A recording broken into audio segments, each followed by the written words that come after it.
All right, welcome to the snow day special. So I'm going to walk through the quiz. I recommend you follow along, write stuff down, and double check your answer before you submit. So here we go. Maybe. Yes. All right, so I have all the quiz questions here. Let's go back to the beginning. This is question number 1 of the quiz. Let's work it out.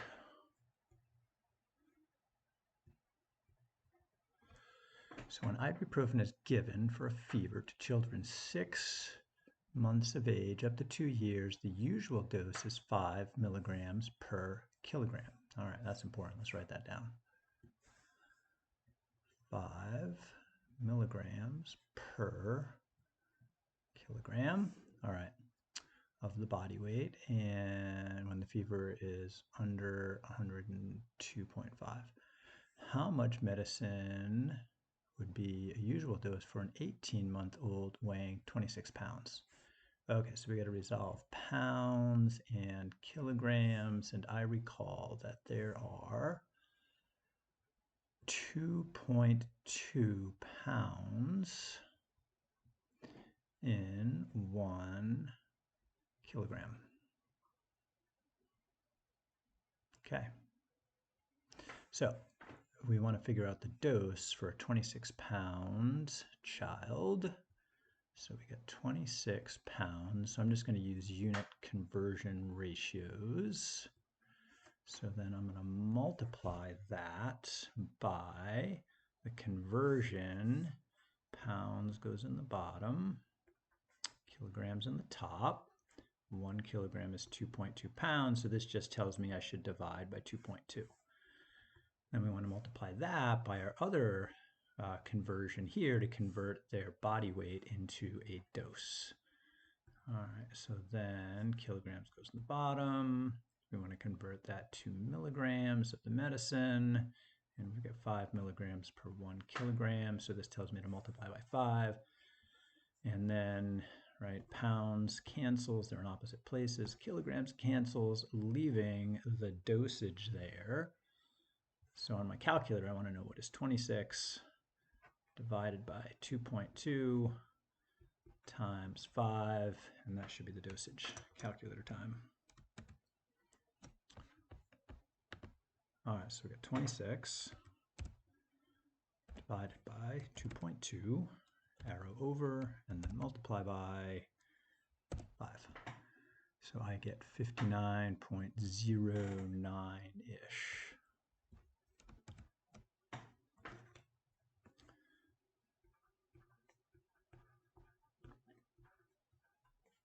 And that would be milligrams for the dose. All right, so the only things really to double check there are, do I have the right numbers? Did I type them right? The temperature is kind of irrelevant for the calculation. The age is irrelevant for the calculation, except that it fits in the dosage range, so it makes sense to actually make the calculation. So I think we're good here. So 26 divided by 2.2 times 5. Let's go double check that question. Error, my session has expired. What? Let's try reloading the page. I gotta sign in again. Okay. Gotta love technology. Sorta, kinda.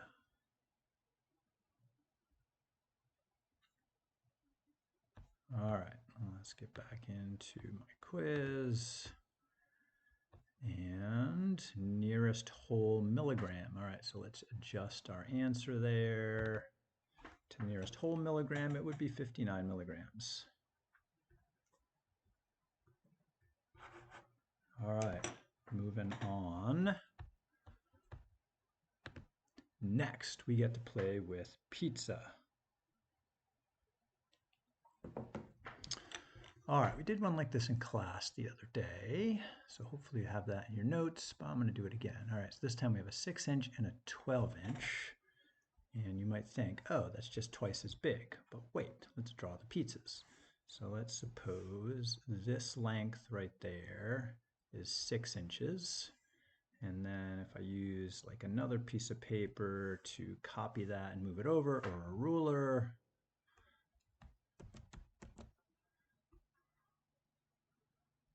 and then, ooh, interesting. Didn't mean to do that. Let's double it. Come here. So there.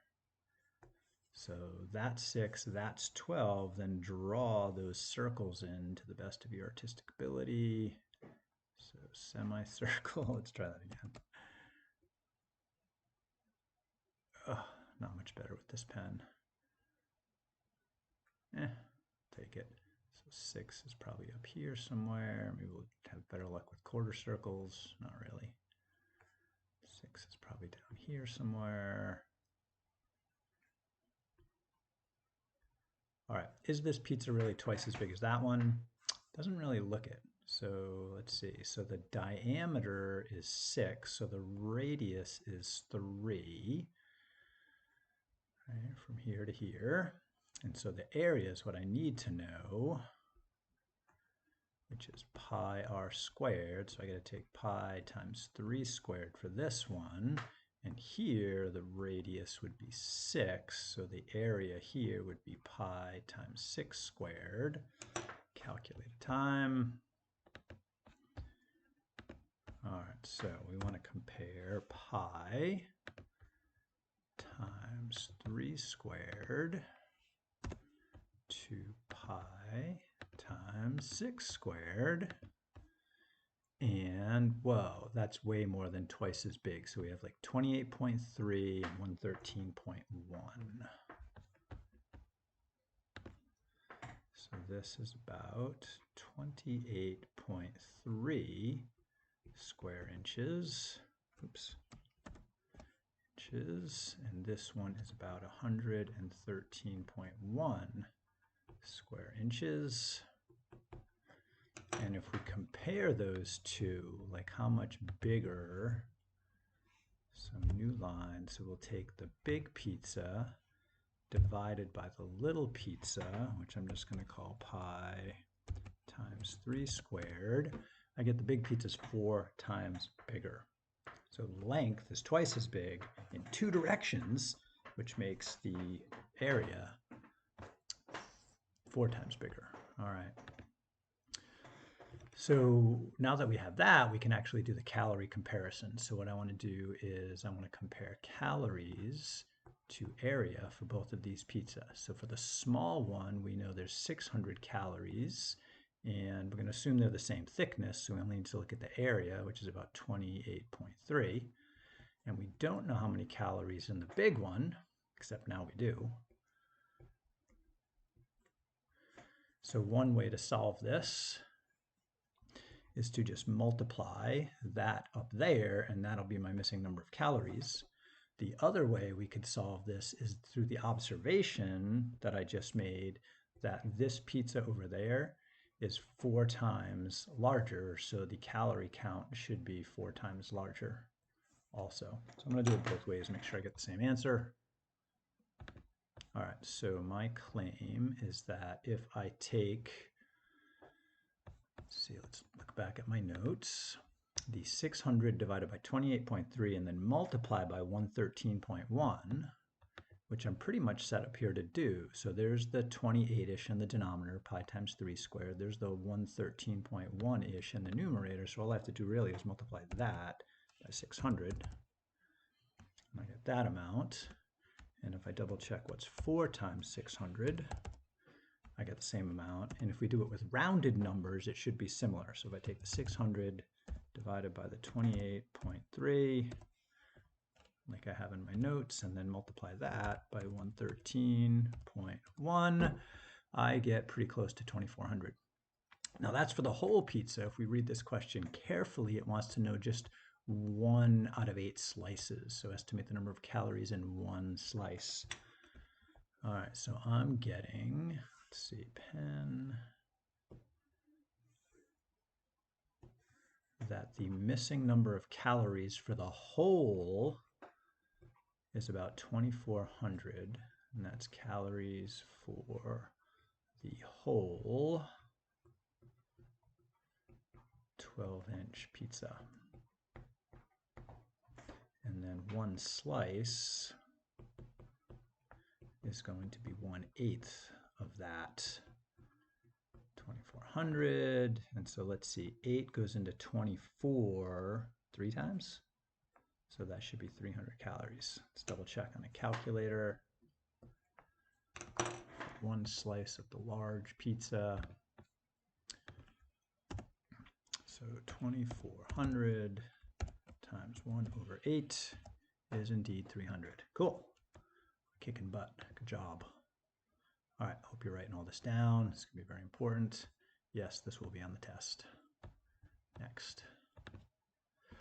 All right, meatloaves for a party. Let's see, we want to make 8 meatloaves for a party. That's a lot of meatloaf. Look out. But we need breadcrumbs. Breadcrumbs are sold in canisters. How many canisters do we need to buy? Click here, and you get this information down there. So let's see, where are we at here? We want to click there. That just displays this information. Breadcrumbs.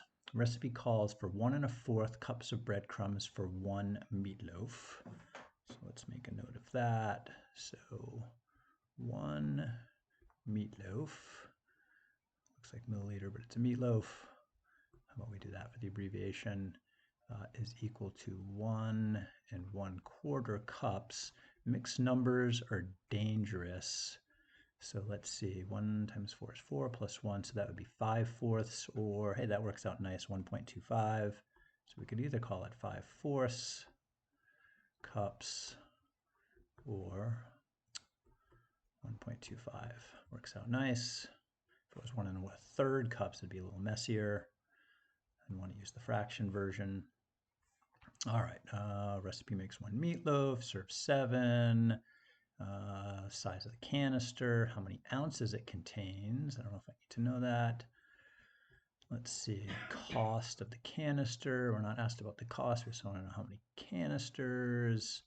Nutritional information is 1/3 of a cup. Oh, yeah, how much is in a canister? Okay, so a serving size is 1/3 of a cup, and there are 14 servings per container. Okay, 14 third cups. Say, okay, so that's what I need. So this cups and servings here connects what I need for the recipe, right? So this is from the recipe up there, and this says that 1 can is equal to 14 times 1/3 cups. All right, what's 14 times 1/3? Well, that would be 14/3 cups. Or I could say, whip that on a calculator, or 3 goes into 14. How many times? 4 times. 3 times 4 is 12 with 2 left over. Cups, which would be 2/3 is like 0.6, 0.7-ish. So 4.67-ish if we whip that out on a calculator. Cups and 1 can. All right, so this problem, I just got to figure out what information is relevant. That's not a very nice one, is it? Let's try that again. There we go. Double check on the calculator. Make sure I did good math today, because this is a quiz. It matters. 14 servings times 1/3 of a cup per serving is 4.6666, blah, blah, blah, 7. All right, cool. Doing all right. Let's put it all together now. So we want 8 meatloaves.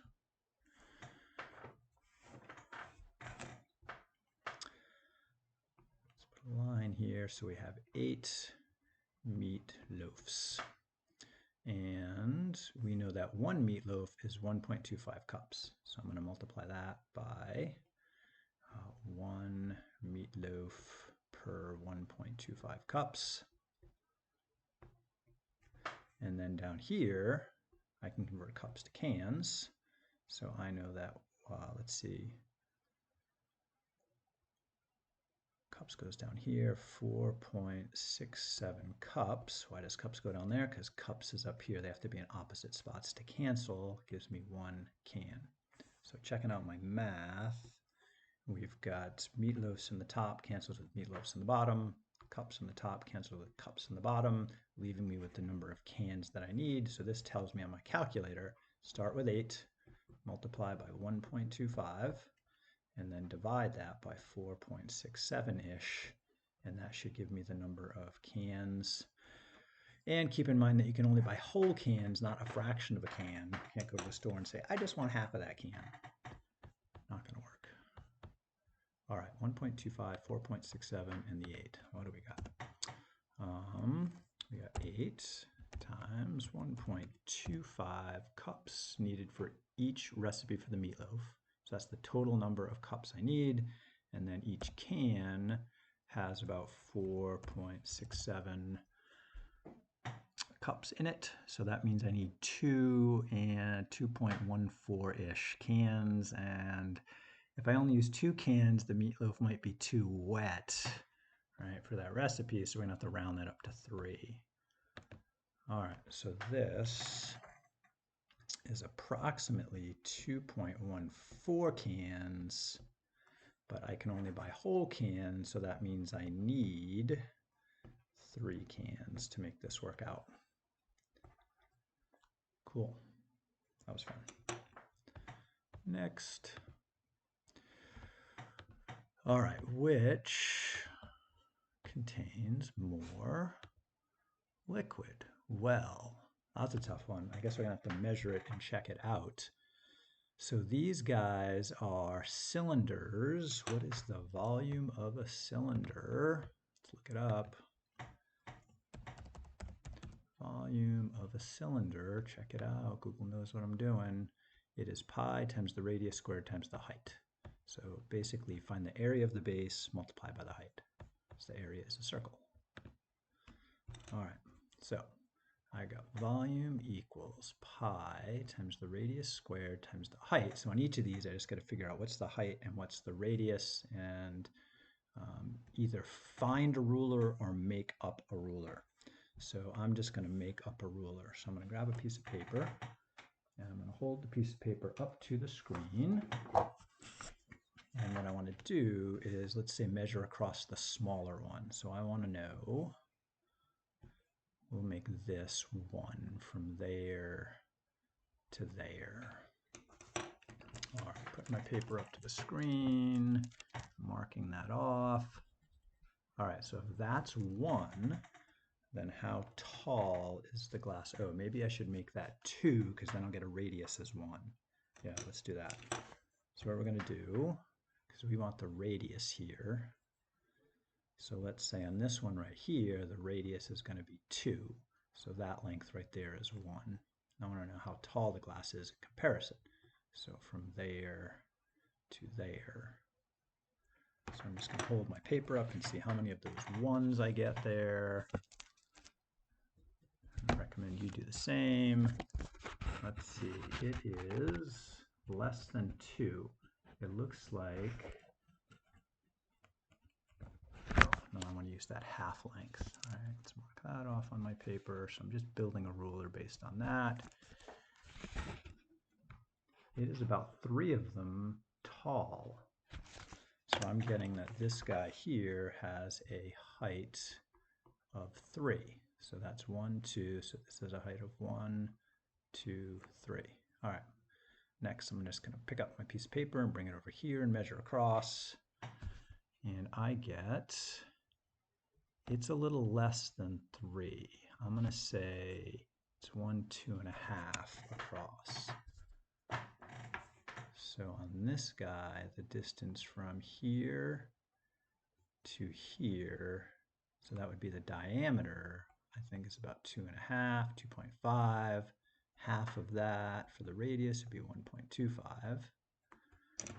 And then the height of this sucker looks to me to be 1.5. So from here to there, looks like it's 1.5. All right, so then glass A has a volume of pi times 1.25 squared times a height of 1.5. And then glass B has a volume of pi times a radius of 2 squared times a height of 3. All right, what do we got? I don't know. Calculator. So pi times 1.25 raised to the second times 1.5 versus, ooh, I made a mistake. That's the diameter. The radius there is 1. Okay, I said it, but I didn't correct it. So diameter of this one is 2, and the radius is just 1. That's a 1. Height is 3. Okay, that looks better. Pi times 1 raised to the second is still 1, but I'm going to write it anyway. And then times 3. So the skinnier one has more liquid in it. Let's double check I got my measurements right. All right. So for the first one, I was going to say the diameter is 2, so the radius is 1, which was nice. And then if 1 is the distance from the middle of the edge, then 3 of those is how tall it is. That looks reasonable. Here, if that's 2 across, this is definitely more than 2, but it looks to me like less than 3, so I was guessing 2.5. Half of 2.5 is 1.25. Okay, that's good. And then I was guessing that it was 1.5 tall. All right. And you could whip out a real ruler and do different measurements like centimeters on your screen, but your screen will be different than my screen. So I think that's close enough. All right, so then our options are A contains twice as much or 20% more. All right, let's look back. Make sure I get the numbers right. 1.5 radius, 1.5 height, 1 radius, 3 height. Yeah. Okay, so, and B is the taller one. That has more in it. So let's take the tall one divided by the short one. So I'm going to take my previous answer and divide that by like 7.363. And the 1 is 100% of the short one. So then I'm getting that the tall one is 30% taller. Alternatively, I could take the difference between the two and then compare them. So let's do it that way. Let's take that one minus the other one, 7.363. So then this tells me that the tall one is about 2 cubic inches taller. Let's make a note. So if we take the volume of B minus the volume of A, then we get approximately 2, and let's see, this, I'm going to make this up, that this is inches squared times inches, which gives me a volume of inches cubed. So let's make believe these are inches, so that'd be 2 inches cubed. And let's see, A contains twice as much. No, A contains 20% more. No, B has more. They're about the same. No, B contains 20% more. That's probably the right answer, but let's double check. So let's see, B contains 20% more than A. So to figure that out, I would take this difference right here, the change, and I'm comparing to A, so I would have to divide by A. So what is 2 divided by the volume of A, which was like, what, 7.363? Does that come out to 20%? 2 divided by 7.363 is, oh, it's, according to my measurements, it's more like 30%, but that's the closest answer to the right one. All right, so we figured out B definitely has more, but it's not twice as much. So we're going to have to go with B has about 20% more than glass A, but it's definitely not twice as much. So for me, B has about 20% more than A. Cool. That was fun. Next. Chicken for dinner. Nice. Let's see, you found an ad showing that a store across town has a sale at $3.29 per pound compared to $3.59 for the neighborhood store. Okay, so we want to compare the neighborhood store to the store across town. All right, let's do it. So I think I'm going to set this up in a table. So we have across town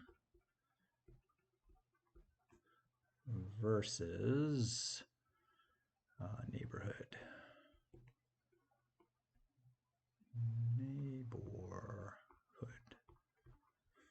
All right, so we have chicken cost.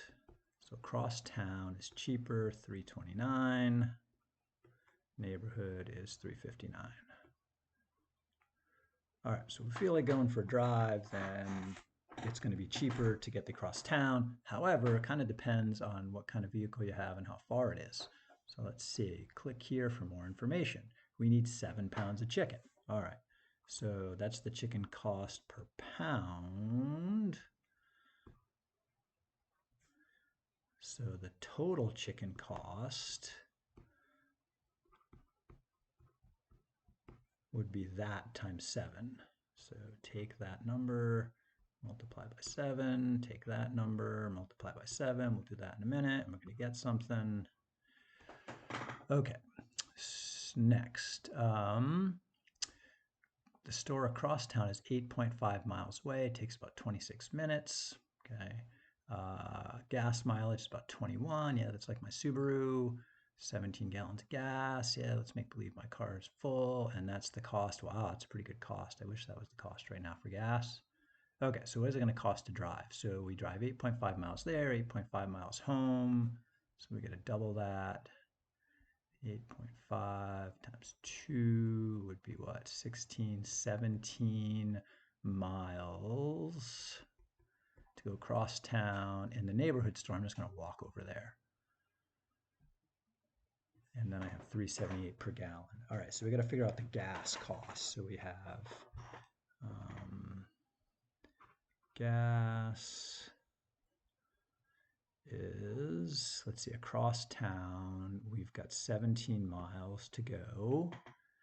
And the neighborhood store, oh, no, it's 2.5 miles, I lied. All right, so we got to deal with that too. 2.5 times 2 is 5. So neighborhood is 5. Oops, I'm putting these things in the wrong spot. Try again. So I'm all excited about getting some chicken for dinner. So gas for both of them is the same, so we don't need to do that yet. We'll do distance. And we have crosstown 17, neighborhood is 5, and then we got to figure out what is the gas cost. Gas cost, okay, so that's going to be a little bit of work. For the gas cost, we're going to take the number of miles, and we are going to multiply that by our miles per gallon. So let's see, I want to get rid of miles and convert to gallons. So whatever I have here, which is 17 or 5, I've got, no, I want this one, miles per gallon.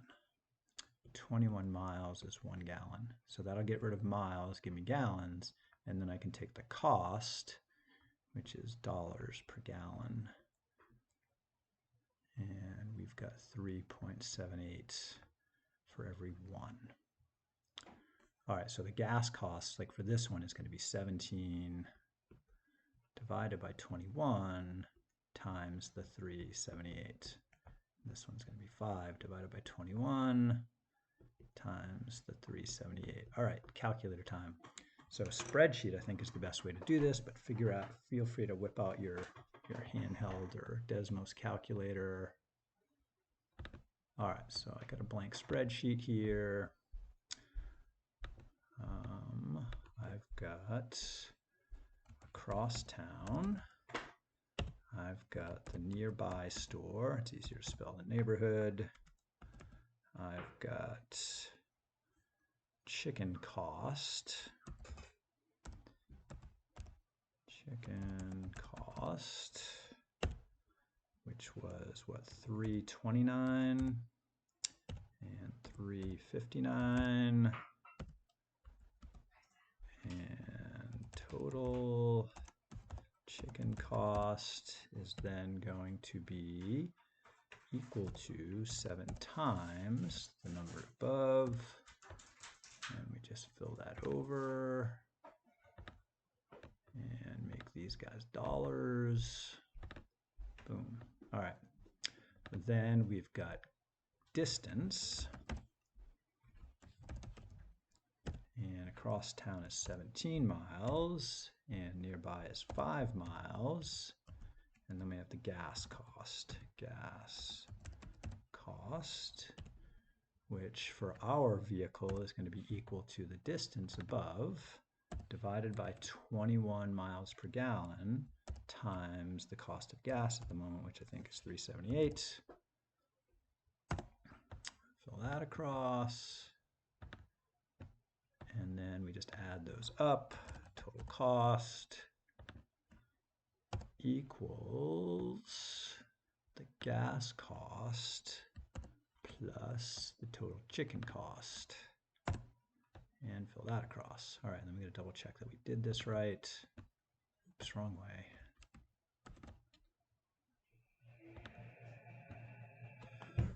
Ooh, they're so close. Wow. They're like, what, 6 cents difference? All right, do we have the numbers correct? Let's see. Let's put you over there and you over here. And let's arrow over to that problem. Come here. Chicken. All right. All right, so cross town is $3.29, check. Neighborhood is $3.59, check. More information. 7 pounds, check. 8.5 times 2, let's double check that. So let's put that down here, equals 8.5 times 2 is indeed 17. All right, got that. Cares about the minutes. We don't have a value of our time at this point. 21 miles per gallon, which came in here. Did I do my math right on that? Let's see. Starting with something like 17 miles.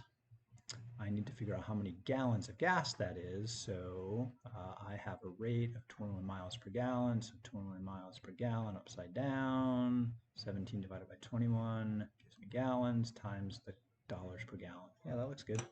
All right, I think we got this. So what do we got?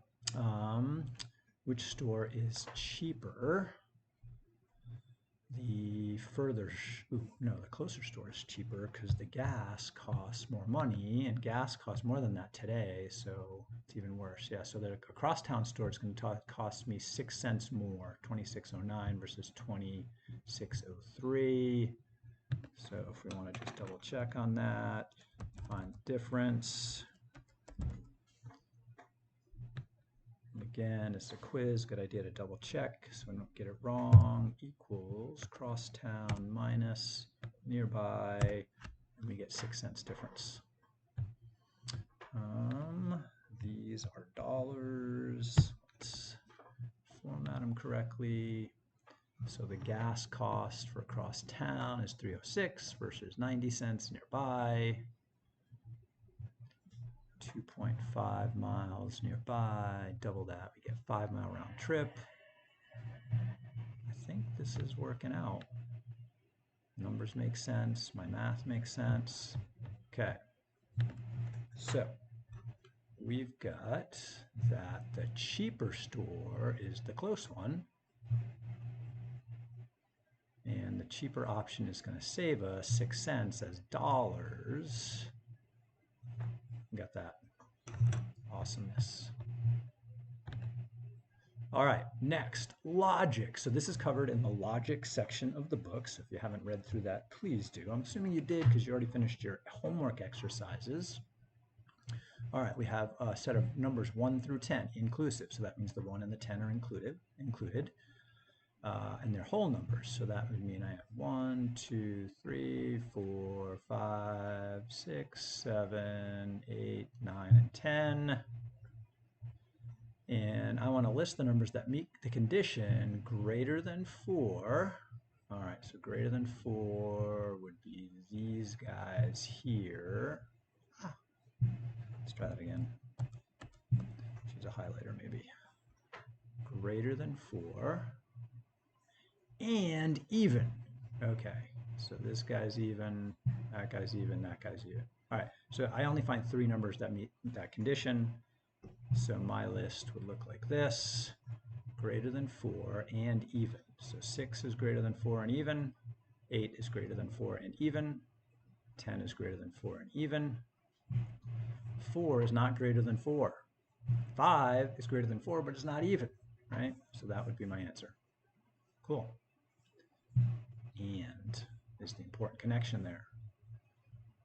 Next, spreadsheet. Well, it's a good thing I have a spreadsheet. Let's test it out. So what we're going to do is we're going to enter this into the spreadsheet. So it looks at cell A1, and we want to know if it is greater than 7. All right, let's try typing that. So that's my chicken sheet. I'm just going to add a new tab to my chicken sheet. So I'm going to type some number in A1, like what? 5. That's the first one I have listed here. And then, oops, let's go here and type a 5 in A1. And then underneath will be my if test. I'm going to type that to the right, and then here I'm going to type that expression. So equals if parentheses, and then click A1 is greater than 7, comma, I want 4 times click A1, comma, 5 times A1 close parentheses. Okay, what the heck does that mean? Well, if you read the book, which I'm hoping you did, what an if statement on a spreadsheet does is you give the if first some condition to check.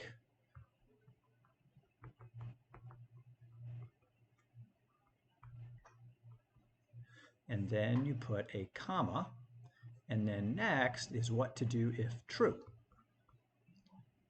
True, do. And then next is what to do if it's false. Do. So like for this right here, that statement will look in A1 and see a 5, and then it'll evaluate the condition. It'll say, hey, is 5 greater than 7? No, that would be false. So then it's going to jump over here to the false section and do whatever's in A1 times 5. So 5 times 5, it should say 25. However, if there's an 11 in there, then it's going to check, is 11 greater than 7? It's going to go, yeah, that's true. So then it's going to jump to the true condition here, and it's going to say, okay, let's take 4 times whatever we found in there, which happens to be 11, and say the answer should be 44. So when I test this on my spreadsheet, I should find that if there's a 5 in A1, then the cell below should evaluate and give me the 25. And if there's an 11 in there, it should use the true part and say 4 times 11 is 44.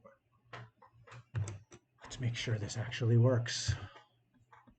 All right, enter. Oops, click there and then hit enter. So it said a 25, which in my notes, that's what I was hoping would happen if there was a 5. All right, and again, let's look at what I entered. So I typed equals if parentheses, and then I clicked on A1. So I'm just going to do that again. Delete. Oops. Goodbye. Start over. All right, so equals if parentheses, and this works in Excel too. And my expression is click on the cell I want to check, and I want to see, is that, whatever's in that cell, is that greater than 7? Comma. What do I do if it's true, right? It's prompting me here, value if true. So I want to take 4 times whatever's in cell A1, comma, And then otherwise we're in the false section. I want to take 5 times whatever's in cell A1, and we just point and click to get A1. You could type A1, that'll work too. Close parentheses, then hit enter. And then let's put an 11 up there. 11 would be greater than 7, so true should be times 4. 11 times 4 is 44. It works. Cool. Nailed that sucker. So those are my answers for this situation. Next. Logical fallacies. All right, so again, I'm going on the assumption that you read through the logical fallacy section, and for your reading assignment, you submitted a list of the logical fallacies in the book. So we want to know which logical fallacy is this. So since the 1950s, both atmospheric carbon dioxide and obesity levels have increased sharply. Hence, atmospheric carbon dioxide causes obesity. Interesting. So two things happen together over time. And when two things follow each other like that, like both going up at this, time after time together, that is what's called correlation. Right? So this statement right here have increased sharply since the 1950s. That is correlation. Did you know another funny correlation is that there's an actor called Nicolas Cage who's been around for a while, and the more movies he makes each year, the more people there are that die drowning in swimming pools. That's weird. And another weird correlation I found was that if Montana gets more rain, then people in the U.S. eat more chicken. Weird. Next question. Does one really make the other happen? We don't have any evidence of that. That's the idea of causation. We have no idea if carbon dioxide causes obesity or obesity causes carbon dioxide to increase. So this is a fallacy. We have no idea if this is true based on the given information. So this is correlation implies causation. Just because two things happened to change together doesn't mean one caused the other to change. There's other things going on probably. Let's see, is this confused with anything else often? The consequences post hoc. I think this is sometimes confused with post hoc, but post hoc is different. Post hoc is two events happened in sequence, like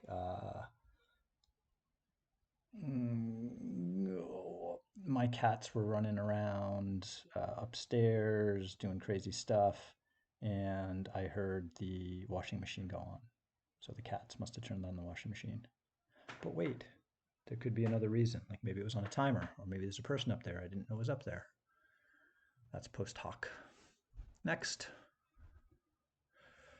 All right, let's see. John Bardine's work at the Advanced Institute for Physics has progressed so slowly that even his colleagues call him a plodder.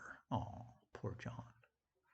Hence, it is prudent at present not to take seriously his current theory relating to how strings constitute the smallest subatomic particles. Ooh, okay.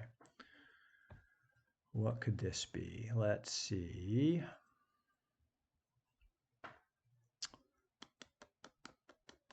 So ad hominem comes to mind. Ad hominem is an attack. So like we can't possibly take John seriously because John wears green pants and walks slowly. Straw man comes to mind here.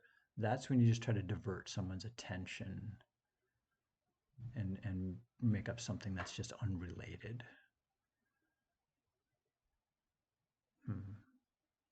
I'm leaning more toward ad hominem, that they're attacking him to discount his theories about strings in physics.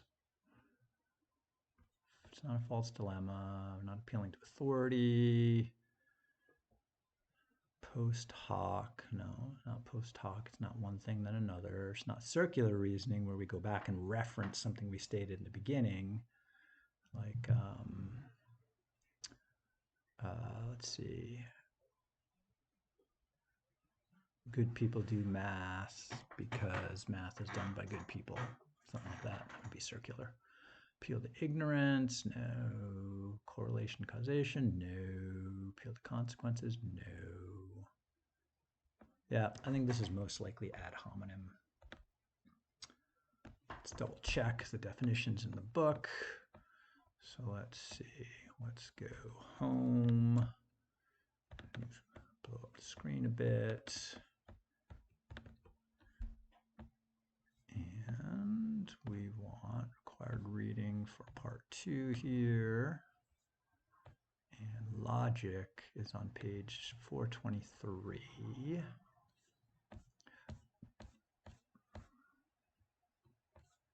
And we're skipping all the truth table stuff in the middle and the Venn diagrams. We're just doing the beginning stuff and the end stuff in this chapter. Okay, here we go. All right, ad hominem is the argument attacks the person making the argument, ignoring the argument himself. Yeah, I think that's probably what it is. They're not saying anything about his theory, just that he's slow.